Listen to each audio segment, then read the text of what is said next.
Good evening, everyone. Welcome to another session of the Data Science and Data Engineering series. Today we have a fabulous speaker from CBC who will be talking about recommendation systems and how recommendation systems are used in social analysis as far as media is concerned. I'd like to welcome Afsoon. Hi, Afsoon. How are you? I'm good. Thank you for having me today. Thank you. And along with Afsoon, we have Pascal. Hi, Pascal. Hi, good evening. So Pascal and Afsoon are both from CBC. They're senior managers at CBC, where they represent the engineering side of the organization, and they do fabulous work in machine learning and data science. So Afsoon has a background in machine learning, artificial intelligence. She obtained her PhD in physics from the Washington State University, and she's currently leading a team of machine learning developers and data scientists. Afsoon has considerable industry experience, and she's been part of several startups, including one that was acquired by another company, and I'm sure we'll learn more about that. So Afsoon, without much ado, I'll hand it over to you, and you can go ahead. So let me just turn on the slides. Thank you so much, Zia, for the introduction. Good evening, everybody. It's great to be here with all of you virtually today. In June, we're celebrating National Indigenous History Month to honor the history, heritage, and diversity of Indigenous peoples in Canada. I'm speaking to you today from the city of Toronto. I'm meeting you on the traditional territory of many nations, including the Mississaugas of the Credit, the Anishinaabe, the Chippewa, the Hodish, apologize if I don't pronounce this correctly, Haudenosaunee, and Wendat peoples, and is now home to many diverse First Nations, Inuit, and Métis peoples.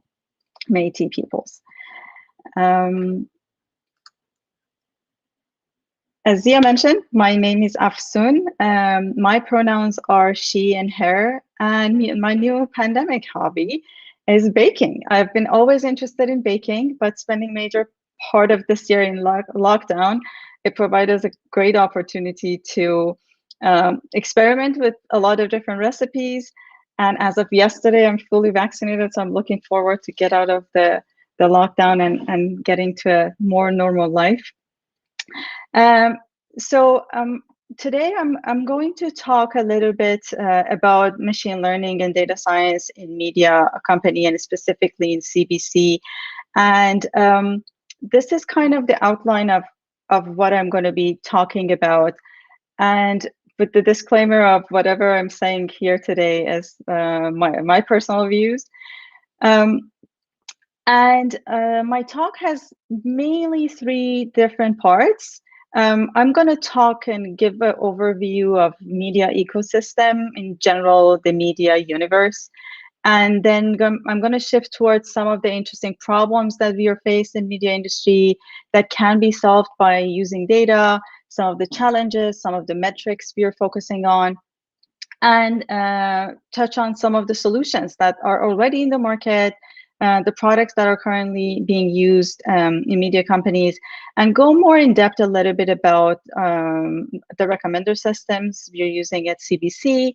And at the end, I'm going to focus on the skills I think they're important for data scientists, machine learning developers to be successful. And during the presentation, I'm going to talk a little bit more about what type of roles we have in CBC, what are the skills that are needed, and at the end, I'm going to share with you some of the opportunities we have open. And feel free to post your questions as we go along. I'm sure we're going to get some time at the end to answer some of those as we go along. So getting right into it, this is a map of the media entertainment world in the broadest sense, as it stands in the month of June. I give a few seconds for you all to absorb what is shown here. This infographic is generated and updated by Ivan Shapiro, quite frequently, who is a veteran TV executive and an adjunct professor at NYU. It includes both our traditional broadcasting and the more recent technology digital platform companies who entered the entertainment industry. It includes content streaming platforms, audio, gaming, social platforms, and you can see the legend at the bottom with different colors that represent different part of the media industry. The biggest circles are the empires with the biggest market share we currently have, like Amazon, Google, Microsoft, and Apple. There are also smaller ones like Netflix, Spotify, and Zoom. And one key takeaway is the growing gap between the traditional media and the tech players in this graph. As you can see, that the biggest one are really the technology companies. Some of the circles, they did not even existed on this map a year ago, like Discord or Clubhouse. They were not a player in the media industry, and there are constantly new platforms popping up that competes for people's attention. This data visualization allows the viewer to see the scale of the battle and recognize their own place in it, all kind of at one glance. And this landscape keeps changing. I think this is the fifth iterations I've seen in the past few months with all the mergers and acquisitions that are happening in the market. Focusing on Canadian audience, here are some interesting stats. I also put all the references for the stats that I'm presenting here at the bottom of the slides, if anybody wants to know the source. That Canada's been experiencing like the evolution of the search behavior in Canada is kind of shown in the first topic, which is 64% of internet users between the ages of 16 and 64 are conventional, using conventional search engine to search for brands, research for brands. And 32% look on social media for brand information. Zoom, TikTok, Microsoft Teams were the three most downloaded apps in Canada in 2020. Disney Plus proved to be a lockdown godsend for many families with young children. The top 5 Android apps for video streaming in terms of time, the biggest app in any category in terms of consumer spend.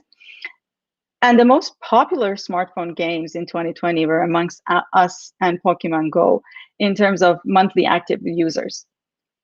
Pandemic has certainly changed our behavior towards entertainment. For those in Toronto, especially with our lockdowns going for so long and just recently being lifted a little bit, how many apps have you used during the pandemic? Streaming apps, I mean. How many hours did you spend on Zoom connecting with your colleagues, or how many time you played Among Us with your colleague at work? This is the problem statement we're addressing using the data, and as part of the media industry as a whole, journalism is a part of it as well, and becoming more computational exercise, more and more. To simplify this problem in media industry, we narrow it down to a few different categories and quantify and define some metrics for it. The first being how many people are actually interacting with our platform and content, how to get more people on our to view our content, which is called the audience acquisition and reach. How can we keep the attention of these people longer, which is the audience engagement and retention, and how much profit companies can actually make, which translate in our revenue. Every individual has a limited span of attention, and the number of hours or minutes they spend on media is limited. So how do we measure how our attention is distributed amongst these media? Is based on the metrics that we try to measure, based on the categories I mentioned above. Some of the typical metrics that is being used in the industry to show how these companies compete with each other, and what is actually important to them, and what does success mean in business, are listed here. For example, average monthly active users for acquisition, average monthly unique visitors for reach, and time spent per visitor as an engagement metric, and also customer acquisition cost. Looking a bit closer into the platform's audience use in Canada, this is a data visualization and a representation of the metrics that I just mentioned and how these companies actually compete. Here is a graph that shows average monthly minutes spent per visitor versus reach for some of the companies that are listed. It's created by Comscore and shows changes from January 2019 to January 2020. So the tails, the blue tails that you see, are showing the changes and the difference between those numbers in 2019 and 2020. So the data is actually before the pandemic, and it has definitely changed to date. I just wanted to show you how these data are being used to analyze some of our audience behaviors. For example, you can see Facebook is pretty high on the top right of the graph and has a pretty high reach, almost 100%, and also has very long time in terms of for every visitor to spend on their app or website. And there are some other ones like TikTok. They have a smaller reach because it's less time in existence back in 2019 and 2020. And you can see CBC is right in the middle. Our reach is, you can actually see it's a little bit decreased since the year before, but we are doing pretty good on the time spent. And CBC is the number 5 site in Canada visited for media. We are a national public broadcaster, which has an additional mandate, and it's more difficult to be captured in the business sense through the business metrics, because our mandate is actually to inform, enlighten, and entertain all Canadians, no matter how small or far they're located, how small is the population or how far they're located. The current metrics, however, don't necessarily capture all that we need to measure and accomplish. An industry-wide challenge and open question is to understand the needs of business and audience and build better metrics. As a public company, these challenges are top of mind when we make decisions, especially in terms of content we produce, methods we use to engage our audience. As you can see, this is from a talk from a applied data ethics group, and on the right you see the metrics that is normally used in the industry right now, like the clicks and some of the metadata that it's being used, such as location, but we are striving towards qualities on the left to be informative and timely, fair, and engaging. So there is a huge gap between the high-level qualities on the left side and the low-level data on the right side. Ties into the bigger conversation, which ties into the bigger conversation around data ethics, which is definitely a big topic for all the people in this industry, data industry. And all of these concepts, so the main focus is to translate these concepts from abstract ideas into something that can be repeatedly measured. And this is the job for our intelligence group and data groups, which I'm going to mostly focus on further.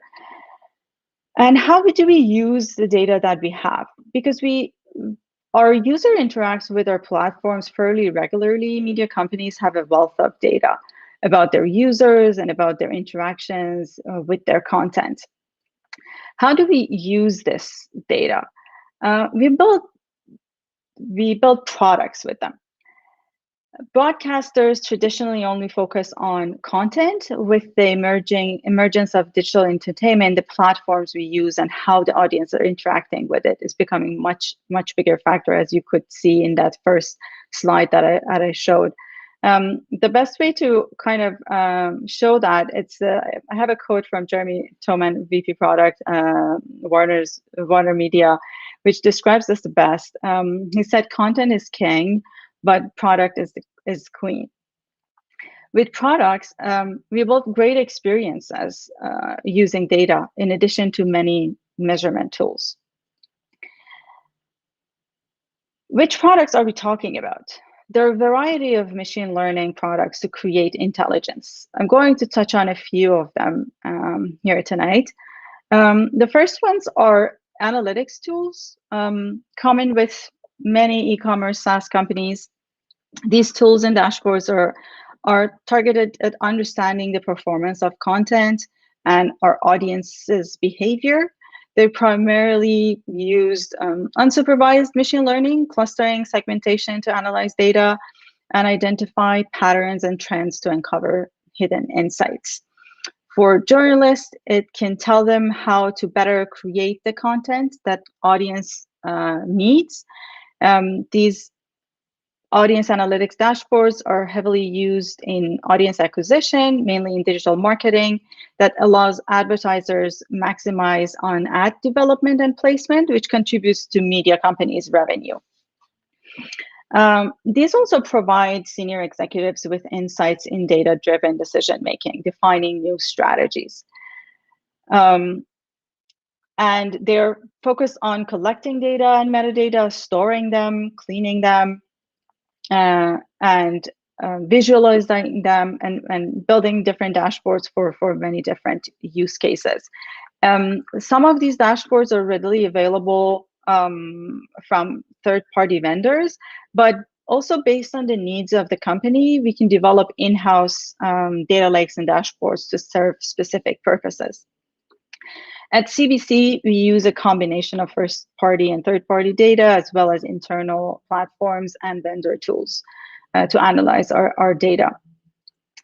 The other major use case of machine learning for us in products is personalization, which is definitely a very hot topic in our industry.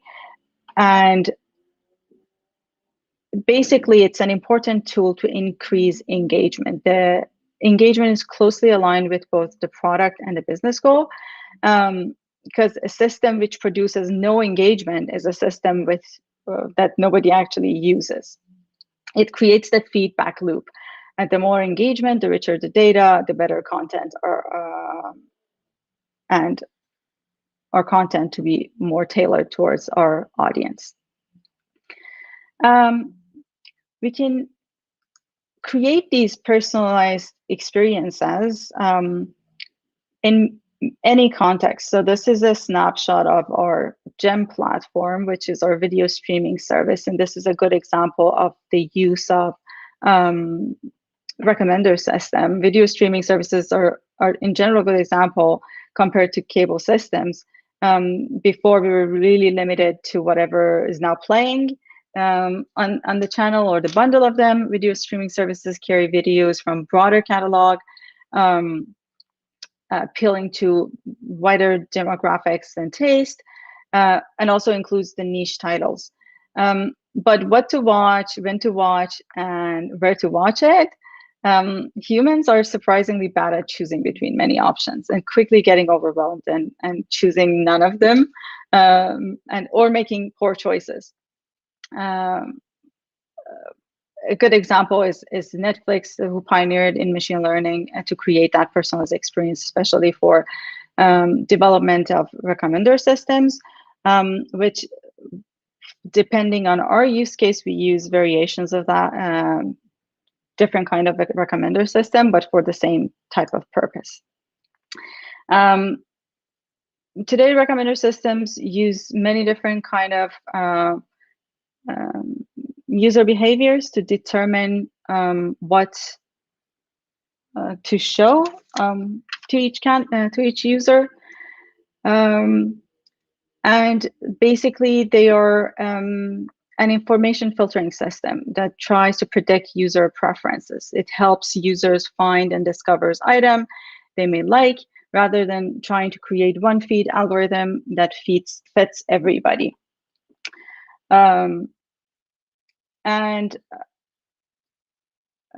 as you can see, the results is a measure of engagement, and the algorithmic core of most recommender system is a machine learning model that tries to predict which items will get the most engagement.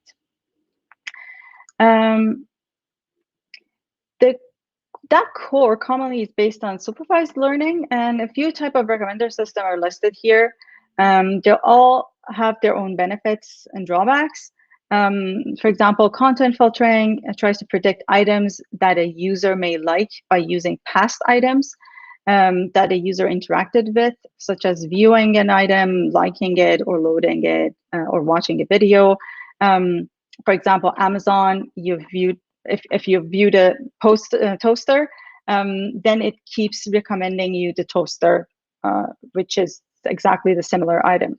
Another example is collaborative filtering that predicts items the user may like by using items similar to users interacted with. For example, for Netflix, you've viewed a movie, others have also viewed that movie, and your recommended movies that those other users have seen. And the last one I'm gonna touch on is a session-based recommender system, which basically, given a recent item a user has engaged with, and all of the previous items, if any is available, what is the next probable item that user would engage with? It focuses on user intent by utilizing your user behavior data points to make recommendation, and this kind of captures the user's state of mind. Individuals have different goals when viewing different content during different part of the day, so this might be suited to some of the applications. Challenges for our use case with content and collaborative filtering is that as a public broadcaster, in news organization, we have 400 pieces of new content every day, 300,000 users a day, and millions of interactions. It doesn't work well with news content, this type of filtering, and our content relevancy degrades rapidly. So old items shouldn't be recommended at all. No one wants to see a COVID article from yesterday or the stats from yesterday, right?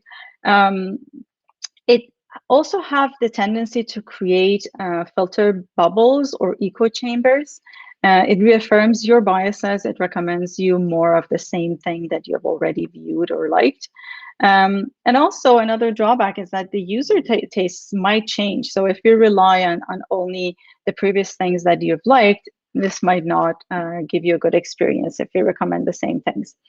And also, given relying only on the ratings that you have given might not be a reflection of who you are and what you want at that moment.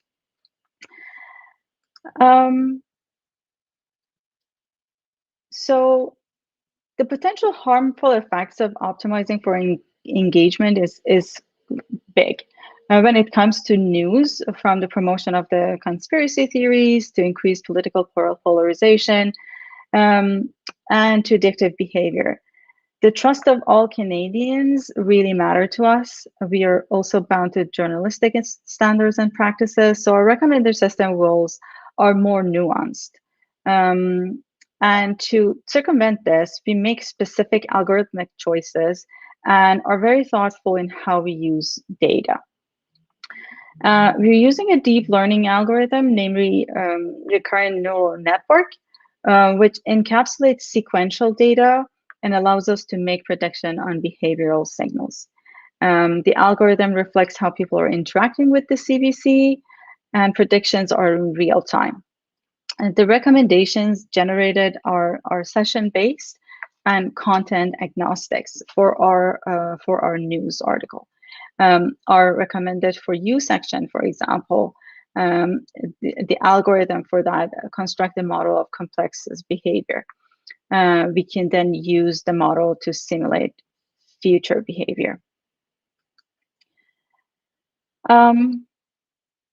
Content selection algorithms are at the core of modern media infrastructure, so it's essential we make principled choices about their goals. Some of the considerations as are listed here, and I would not be able to actually elaborate too much on them, but they're very, very important considerations about privacy, and we do not store any protected attributes for our recommender systems, fairness, and all of our users to make sure that all of our users are treated equally, accountability if there are any instances that things have gone wrong, admission of wrongdoing, explaining and open to feedback, and also being transparent and making sure that we can explain our algorithms and following ethics.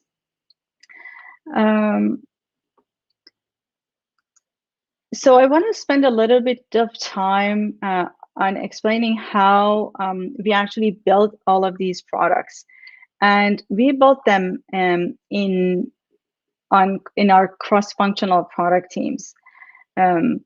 All of these data products, we build them in these teams and focus on one mandate at a time. So the structure within CBC in our department in digital strategy and products, we're comprised of roughly 20-25 teams, and every single one of them have a specific mandate to develop a product. And you can see on the slide what type of people can be in that team. For example, we have a team that explicitly focuses on building audience behavior dashboard to be used by our editors. And then we have, and then they will collaborate with other teams across CBC. You can see one of our team could have developers, architects, agile team leads, a product manager, a data scientist, the UX designer, machine learning developer. There might not be in all of our teams, but all of our teams are composed of some of these roles. And for example, my role doesn't sit in a product team.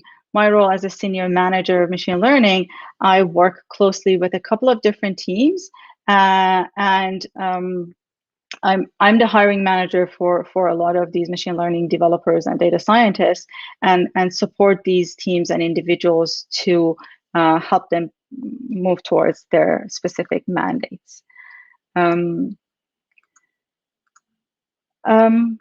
last comment that I wanted to make before hand it over to Pascal to talk a little bit more about CBC in general,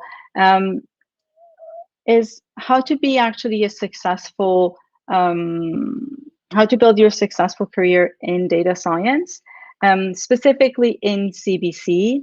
When you start normally initially in the technical role, your technical expertise matters a lot.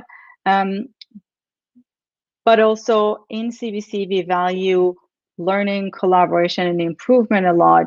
So we are definitely keen on people who have shown throughout their journey that they're open and flexible in learning and collaboration. And they're quick in picking things up and build value for the audience. And it's not just enough to know how an algorithm works. Building a scalable and robust product is the main goal for those product teams. So for certain roles, we need both the knowledge of machine learning, but also the knowledge of software development and building end-to-end products, and also having an agile mindset to build things quickly and ship it and learn from it and reiterate again. To make a good product, you need to get really, really good working in a team, how to collaborate, whether is by learning how to use Jira or be open to hear other ideas.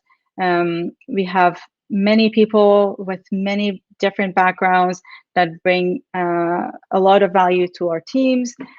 So openness to hear others and not have a tunnel vision on what you think is the right solution is very important. And a good example in collaborating, as I mentioned, as I showed in for example, on a previous slide, is that understand it. So for example, a data scientist may need to work with a designer, and that might not be straightforward because you're coming from a two very, very different background. But being open and learn about the frameworks that the other individuals, for in this case, a UX designer or a product manager, understand their frameworks and kind of be open to have a conversation and modify the way you're working is very important.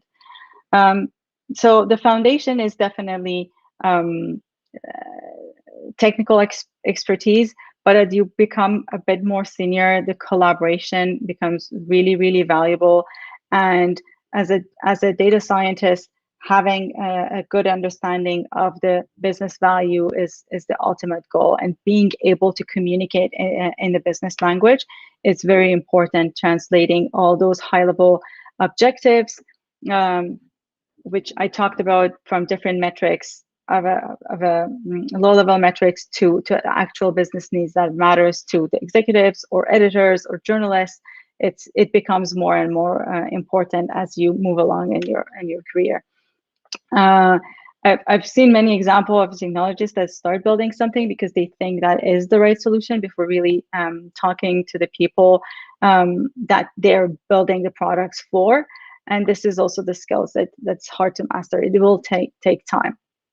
And with that, I want to hand it over to Pascal. And if Pascal is here, okay, yes. Yeah, for sure. Thanks, Afsoon. This was awesome. That's the first time I see this deck, and it's really, really rich. I honestly don't have a lot to say. I was thinking maybe I'll talk about CBC or what our department does, but that's already all covered. What I usually say, especially in interviews when I introduce us, is that we build everything for CBC that is not on television or on radio. So if you interact with the CBC in any other way than watching TV over the air on cable or using the radio in the car, that it's built by one of our 20-something teams. Our department's grown so rapidly over the past few years. I joined in 2017. We were just over 100. And our group now is about 230 people. This is a really, really big adventure that we're on. I think Afsoon, you can corroborate that. And this is where we realize the magnitude of what CBC is and what it does. We're building something massive that reaches a lot of people across the country. We're interacting with millions of people every day. Right now, one of the teams that I look after that is responsible for basically all of CBC's video live streaming experience So not talking about GEM, but really if you're watching CBC on any of a digital device, they're working right now on building the Olympics experience. And right now, this is a massive project for everybody. And more than half of our department is focused on that for the next at least about a month still. We cover Juno's elections, and we're not just building products, but we're part of the production of those things as well, which makes it really, really interesting. So this is kind of who we are and what we do. So that's kind of what I can add to what Afsoon's already said. I don't want to start repeating. And like I said, we're growing by quite a lot, and we're hiring a lot. So if anything that Afsoon said today actually resonated with you, then we have loads of postings opened, and there's going to be more to come. Miriam, who's our talent acquisition person, couldn't be with us today, so I'm kind of doing her pitch right now. You can definitely reach out to her to learn more about what's available right now or what's coming. This is changing pretty rapidly, and we have roles across our department in data science, data analytics, machine learning. We're building a data lake right now. We're doing so many things and trying to develop a very strong BI practice. We just created a whole data operations department that aims to kind of interface the work that we do, which is very technical, with the business, and try to help translate what the business needs and how we can do this, and vice versa. There's really space for everyone at the moment. And I think that's about it. Afsoon. Thank you. Yeah, thank you, Pascal. Yes, as you mentioned, we do have positions, and I listed them here. I didn't have the links for the data analysts and data scientists, but they are going to be up in the next couple of days. So please check our career website, which I provided the link here, and they're going to be updated. What I wanted to add was kind of listed here. If you want to know more, feel free definitely to reach out to me, to Pascal, to Miriam. And also we have a digital labs, it's a Medium blog, and we actually published a few good articles if you want to know in more details what we do in terms of data science and machine intelligence on different products in CBC. I listed a few of these articles here. And also we have a career website on LinkedIn that you could find a lot of us there, and a lot more information in general about CBC. So with that, please reach out, and I'm happy to answer if there are any questions. Thank you so much, Afsoon. That was a wonderful talk. I really enjoyed everything that you shared with all of us, and I'm sure the audience enjoyed that too. And again, thank you, Pascal, for introducing some of the positions that are available at CBC. CBC is an amazing organization. I'm sure it's an employer for choice for many, many people out there, and quite a few folks will be reaching out to you. Thank you for providing your contact information. And what I will do is, after this talk, I will update the description with both of your LinkedIn profiles, and including some of the links that you have shared already in the presentation, so that people can find those links and reach out to you as needed. So yeah, absolutely. I'll definitely provide the links to you, Zia, in the next and I believe you also shared the deck, right? Yes, yeah, the deck would also be nice, and I can, if you upload it somewhere, I can post the link to the deck as well. Okay. So I had a number of questions. I mean, it was such an amazing presentation. I was captivated by all of the things that you introduced, and you covered so much ground. It was remarkable, and I was furiously typing away some questions while you were talking. And I'll start off with asking a few questions, and I'm sure there may be folks in the live stream who wish to ask questions as well. If so, just type it in the chat window, and I'll get to the questions one by one. But one thing that I had to ask is, so CBC obviously is a media organization. You're providing a lot of original content, a lot of news content, in addition to other types of content. And the analysis that you're doing, the relevance of the content that you're recommending or providing is obviously keeping that in mind. CBC is a media organization. How would that differ from other organizations? And that's where I understand some of the concepts of bias comes in, or some of the concept of you don't want to keep reinforcing an opinion that a person has by providing the same content. I'm assuming that would be somewhat dissimilar to what other organizations do who are news aggregators. For example, Facebook, you can get news over there, or Google News. These are news aggregators and they're providing news. But my assumption would be, and I could be exceedingly wrong over here, but my assumption is that news aggregators would be more reinforcing viewpoints or bias or interest, whereas an organization like CBC, which has a citizen mandate as well, would probably be trying to be a little more neutral as opposed to just providing the same content that reinforces a bias. Is that a correct assumption to make? Absolutely, and that's why we don't necessarily use the same algorithms that are out in the market, and we build our teams internally to build the algorithms that is proper for our use cases ourselves. So one of the teams that we have that I work closely with is customization and machine learning, and they are specifically focused on building recommender systems and building personalization tools for content. And they develop this first recommender system that we have for news.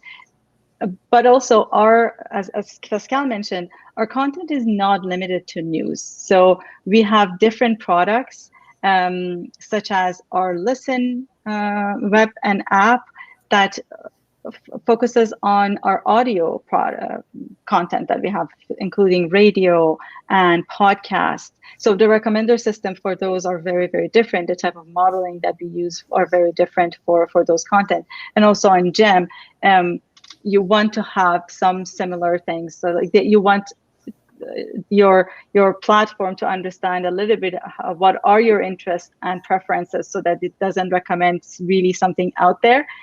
So we kind of have to keep that in mind in all of those content area. But specifically in case of news, you're right. Because we have a different mandate than a news aggregator, we are way more focused on the ethics and the bias that is out there, and that's why we are using session-based, and it's very much content agnostic. It actually does not read the inside of the article. It follows the user journey through which articles they've viewed and what they and the algorithm recommends and the next session that they should go to. And it does not scan through the article words, and hence making it avoiding the filter bubble or those biases you just mentioned. Yeah, that makes a lot of sense, because that has been a major controversy, right? Where you have these news aggregators which reinforce a political bias. So if someone belongs to a certain political party that has a mandate or has some positioning on certain matters, so what these news aggregators do is they just keep reinforcing that, as opposed to providing a very neutral and balanced viewpoint. So yeah, it's very good that you're factoring and encountering those situations and proactively taking steps to dampen those kind of situations.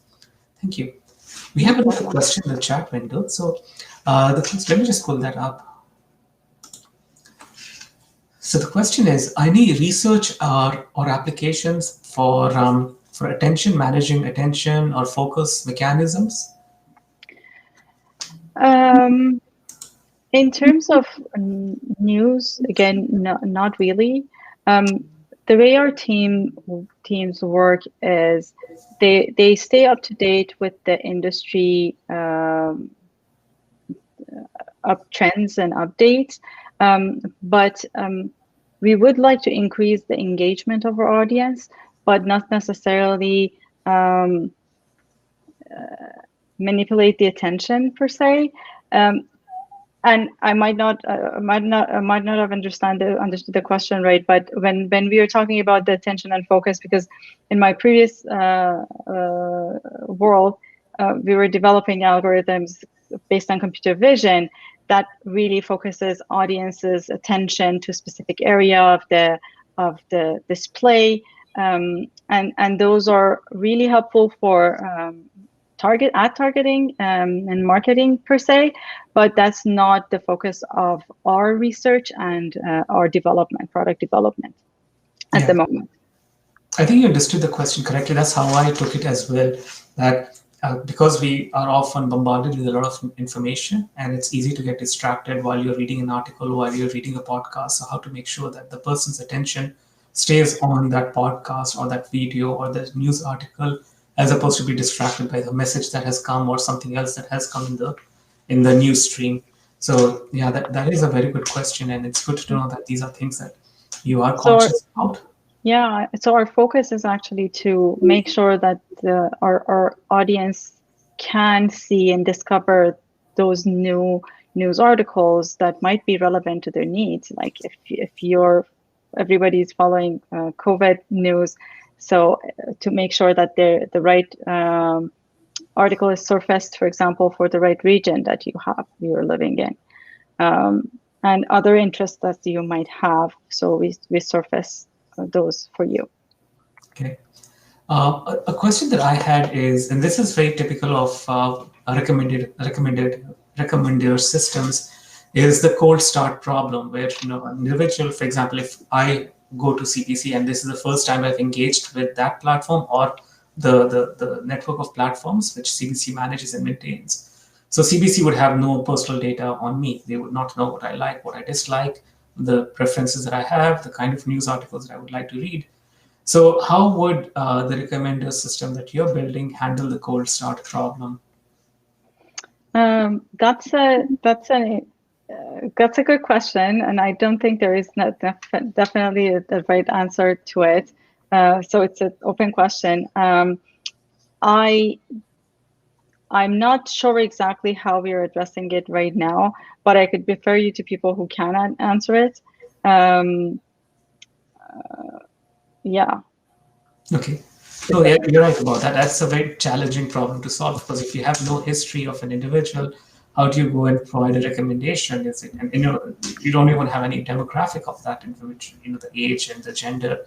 So it's very difficult to come up with some kind of recommendations. Yeah. So our recommender system is actually session-based, and it does not include anything from the audience interest or any of that per se. And it just based on the first click that you do, it gives you a recommender. But I don't know what's behind this, the details of the algorithm. For other personalization aspects, we are developing new communities and membership opportunities. For example, for some of our products, such as our streaming service, Gem, you could sign in, create an account, and actually put some of your preferences, or even in our apps, you could do the same thing. Our website, you could do the same thing, and include some of the preferences that you have and get more personalized experiences. There are other pieces that we do. For example, we use a DMP as well.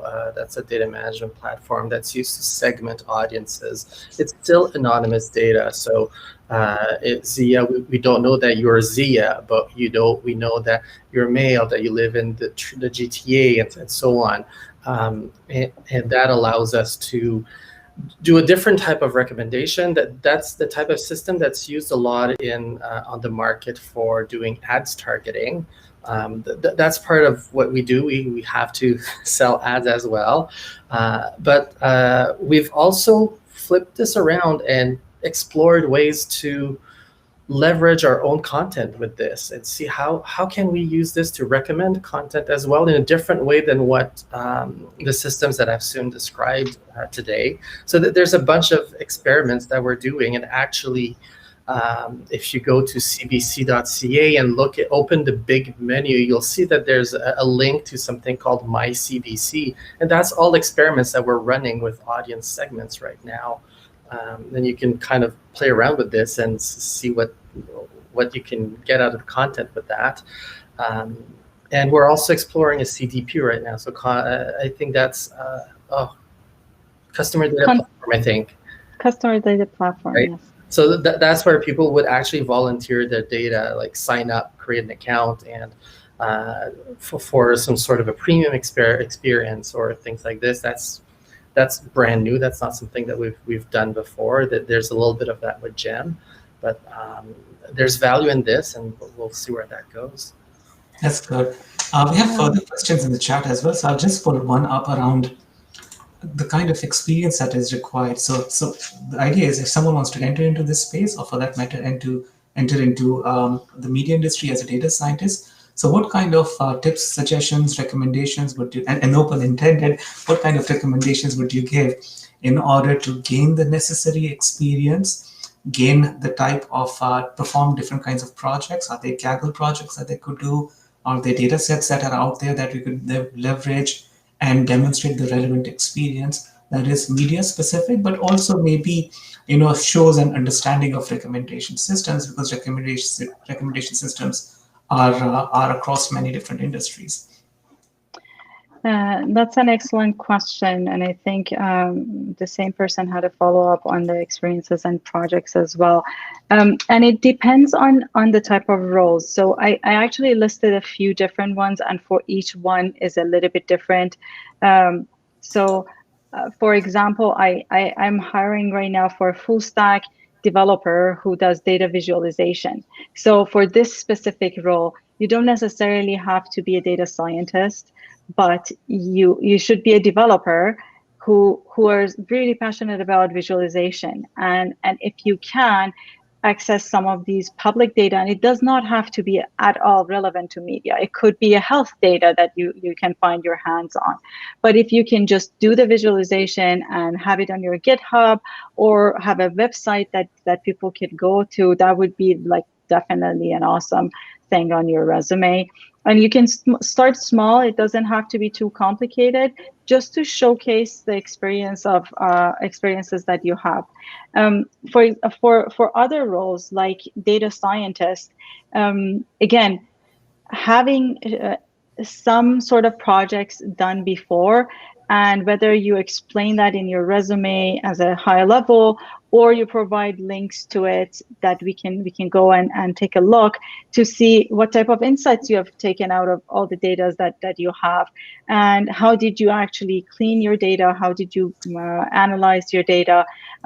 In the data scientist roles that I was hiring, we give actually a little bit of a data set from our audience to the candidate to maybe spend a few hours and kind of extract a few insight and bring it to an interview, and we can talk about that a bit more. In terms of the skills, for data science, understanding algorithms and whether you have a formal education or you've taken boot camps or online courses, it's good to list some of those skills that you have, but the best way would be to show it as a project, so that people know that not only those knowledge that you have is actually applied knowledge. You can make that the use of what you have learned into a project that you're going to work on. And for machine learning developers specifically, which is a different role than a data scientist, is a combination of knowing machine learning, different type of algorithms, but also having software development expertise in any industry. It doesn't have to be like, even when we're hiring, like this machine learning developer is for a specific team for customization and machine learning. And when we interview people, we don't ask about the specific projects we work on. We ask about the projects that the candidate has worked on. So as long as you can showcase that you have created a product, you have developed software that can be used in real time by a lot of audience, at least has the capability. It doesn't have to be live as well, but do understand how to use Google Cloud platforms and how to launch your product online. Those are the things we are looking for. and not necessarily having that experience in media or recommender system per se. In fact, I think there's value in having a different kind of experience, and maybe even various experiences. If you go back to what our departmental values are, collaboration is one, but learning is also one. And showing that you've got that kind of experience on, you've done health stuff, you've done stuff on different, I don't know, maybe the fashion industry or whatever. It shows that curiosity and that desire to learn and understand the business, and that's really part of our core values, and that's something that we're very much looking for. Great, that's a very good answer, a very detailed answer. I'm sure the audience really appreciate that. So we're almost at the top of the hour, so we'll just take the last two questions before concluding. So this is a comment rather than a question, but I'll convert this into a question. So the comment is, during COVID, I started watching CBC videos, so that shows a change in behavior because of the pandemic. And this is something, Afsoon, that you covered as well in one of the earlier presentation, slides, where you said that there was change, and this has affected the type of analysis that is being performed by you and your team. So would you really elaborate a little bit about that in a minute, on what kind of change caused, well, we know that the change that happened in the last year or two, but how did that result in the change in analysis that was now performed by your team? Was there something that was done differently? Were different kinds of recommendations now given? So I'm really glad to hear that people are enjoying CBC content and our products more and more. And that is exactly what we have seen in the past year, that we had a huge lift in our reach and also engagement. Like, our audience have been on our websites and our apps a lot more. And what it has enabled us to do is to actually experiment more with the type of products that we are developing. Pascal mentioned we are heading into the Olympics, and it has been a really, really busy year for us. During the pandemic, like, it was always one news after the other, and especially going through all the other news that happens in the world around Black Lives Matters and unfortunate biases and other things, events that we have seen. So it just enables us having more engagement to kind of, with our analysis, to understand what are the things that our audience are more interested in, and what kind of additional insight we can provide to our journalists or our producers. So our content, our audience analytics product internally, it's kind of at its infancy. We have launched it once, and we are, based on the new information we are getting, we are reiterating on it.